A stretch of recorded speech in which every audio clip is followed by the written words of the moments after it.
Greetings, my name is Owen Ryder, and I am the author of the Christian book, The Hourglass by Owen Ryder. In the Garden of Eden, there were two types of trees: the tree of life, which man was directed to solely eat of, and the tree of knowledge of good and evil, the latter being that which was forbidden of man to eat. Consequently, due to the Luciferian deception in Genesis 3, where mankind rebelliously did eat of the tree of knowledge, all creation thus became inherently fallen. Concerning this tree of knowledge of good and evil, it did not seem to only give man a personal awareness of good and evil, as well as life and death. It ultimately seemed to usher in all kinds of knowledge, coupled with the fact that the fallen state of man warranted new kinds of survival tactics, you might say, due to the fact that man no longer had access to the Garden of Eden, where God provided for him. Interestingly, come to find out, the world God created consists of all kinds of knowledge, even that which earthbound beings would deem miraculous, and or otherworldly, and or other-dimensionally. One might even say from that time on until the present, the tree of knowledge of good and evil has become a global forest of sorts. As for the title of this video, given, in many ways, the understandable influence the medical industry has over our lives, as well as the influence the pharmaceutical industry has over the medical industry, the mysterious role faith is capable of playing in one's life, the tree of life one might compare it to, versus the laboratory-based answers and remedies medication provide for us, the tree of knowledge, you might say, are an interesting dynamic. And concerning the latter, that is not to dismiss the importance and helpfulness that the medical industry oftentimes through pharmaceutical means can provide for us in our times of greatest need.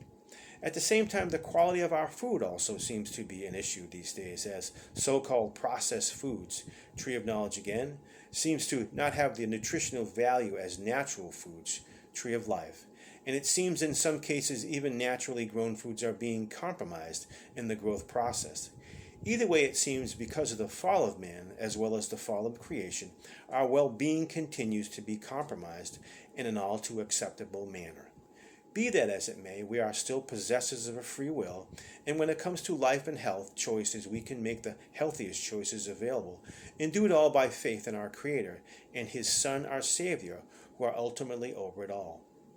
With regard to faith and the, at times, frailty of its nature, Jesus ironically compares it to the natural herb, the mustard seed, which is the tiniest of seeds, nevertheless still capable of growing into a tree large enough for birds to rest in.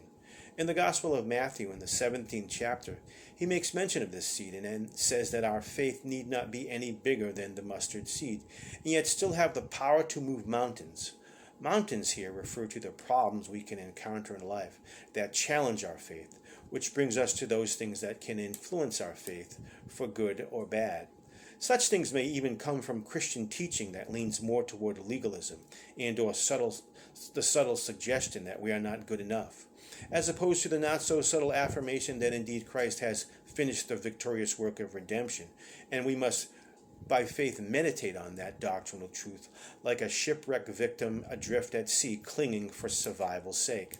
And finally, we must be conscious of the people in our lives who may be critical and bitter for whatever distant reason that they themselves may not be able to explain, which can leave us feeling hopeless and fearful. Despite all this, we can find solace in that precious fact that the mystery of faith is that it need not be any bigger than the tiny mustard seed, and still be a place of much needed rest for our confused and at times misguided soul. My name is Owen Ryder. Thanks for listening.